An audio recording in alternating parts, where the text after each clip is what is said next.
Hey, ¿qué tal estáis? Chavales, estamos en un nuevo vídeo de FIFA 19 y sí, como estáis viendo, hoy nos volvemos a encontrar aquí en un nuevo SBC, esta vez del jugador Scream Coque Resurrección.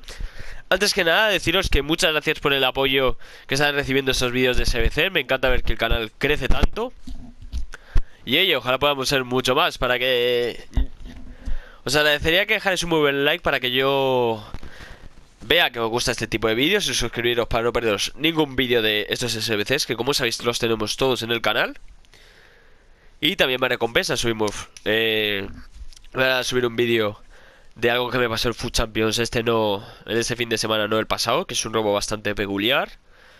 Jugando al escondite de Fortnite con Folagor, o sea, para que os imaginéis las cosas random que subo. Pero bueno, no me rollo más para la gente que ha venido aquí solo a ver el SBC. No enrollarse, os digo, en total sale por unas 50.000 monedas. El de España está por 15.000 y el de la Liga Santander por 30.000. Y digo 50.000 para redondear a la alta, porque se os va a ir de precio.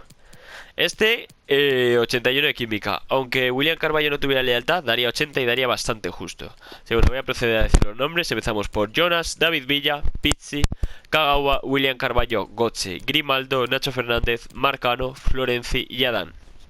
Serían unas 15.000 monedas. Nos dan un mega sobre. Que oye, está bastante bien, la verdad. Si este es un sobre de jugadores top de oro. Ole, pues ni tan mal, la verdad, tener a este Coque, que va a ser random, porque ya sabéis, va cambiando de posiciones, nos dan buenos sobres. Así que oye, la verdad, yo me lo voy a plantear hacérmelo, pero bueno.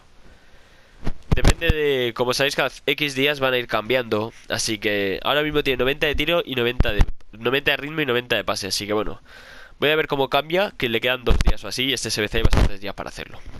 Pasamos a la plantilla de la Liga Santander con Aduriz, Benzema, Iyarramendi, Vidal, Payet, Nacho Fernández, Savic, Jiménez, Marquinhos, Tobán y Neto. Esto teníamos la plantilla, todos son normales, no hay ningún if. Y bueno, lo dicho, hoy un vídeo rapidito, 30.000 y 15.000 en total 45.000. Pero van a subir los precios, daros prisa y hacer bastante sniping. O daros prisa o daros calma, porque esto, si no me equivoco, está a 6 días. Así que bueno, no me rollo más, dejad muy buen like si os ha gustado, suscribiros si no estáis. Y bueno, nos vemos. Adiós.